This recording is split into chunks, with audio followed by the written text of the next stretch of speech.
an incident from the Prophet ﷺ's life in which he said on one occasion when he saw an individual lying on the ground by the name of Ya'ish ibn Tikhafa. He saw him lying on the ground on his stomach. So he came and he nudged him with his foot.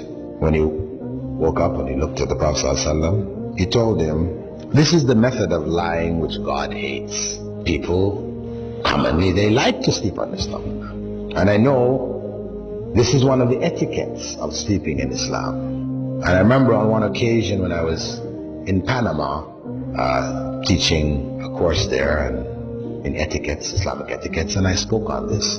Afterwards, people asked me, why? Why is it disliked to sleep on your stomach? And I really didn't have an answer. Anyway, I just told them, hey, Prophet Muhammad said, God hates it, He dislikes it, better you don't do it. From there, I was flying to Guyana to do a course in Guyana also. Whilst I was on the airplane, I was reading the Time magazine.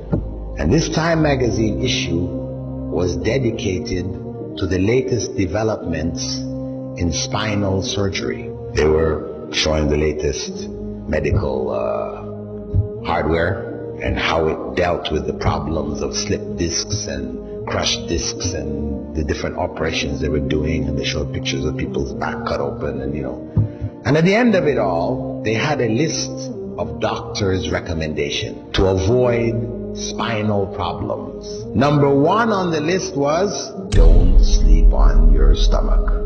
That was number one. And they went on to explain. They gave a whole explanation about it. Yes, the spine, heavy, bony structure, heaviest one in your whole body. When you sleep on your stomach, everything in front of it is soft tissue, soft organs. Your intestines, your stomach, your lungs, all of this is soft. So what happens is that the spine sags downwards. And this is what contributes to the exaggerated, what they call lumbar curvature of the spine. You old people, they're walking around, their backs are like this. Is from this. Yeah, they pointed it out. Furthermore, I said, mashallah, that was something. Then that was like 1981 when I came across that. And alhamdulillah, from then on I used to mention it in lectures and so on. So people could see, this is benefits there, something that you can't imagine. 1,400 years ago, Muslims, when the Prophet ﷺ said, don't do it because it's hated by Allah, they stopped doing it. Though they used to like to sleep on the stomach just as we do. And over these 1,400 years, they benefited. All the people who didn't do it were harmed in one way or another. So I said, mashallah, and that's how we should approach the things which Allah has prohibited and disliked. That it's better not to do it. Stay away from it because there's harm in it. Even if we can't see where the harm is.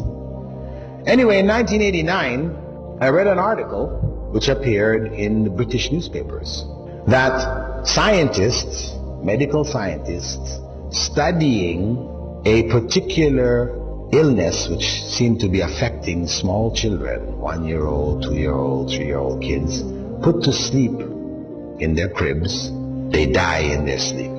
They call it crib death or sudden death syndrome, SDS, different names they give it to it. But they didn't know why, what was causing. So medical researchers did some statistical studies. They sent out researchers to people whose children had died, and they gathered up information about what the circumstances of the home was, what type of beds they put them in, what was the temperature of the rooms, all kinds of information. Anything they could think of that was related to the circumstance in which the child went to sleep that might possibly have a common factor, which would then be the danger factor. When they fed this stuff into computers, correlated the results, up popped what? Children being put to sleep on their stomachs.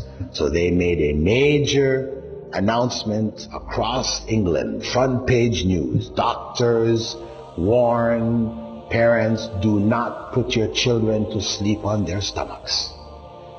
Anyway, the point is that 7 years later, in 1996, the researchers, after making this a standard part of, you could say, the information given to people who just had children, this kind of stuff, hospital information, advising parents don't put your children to sleep on the stomach.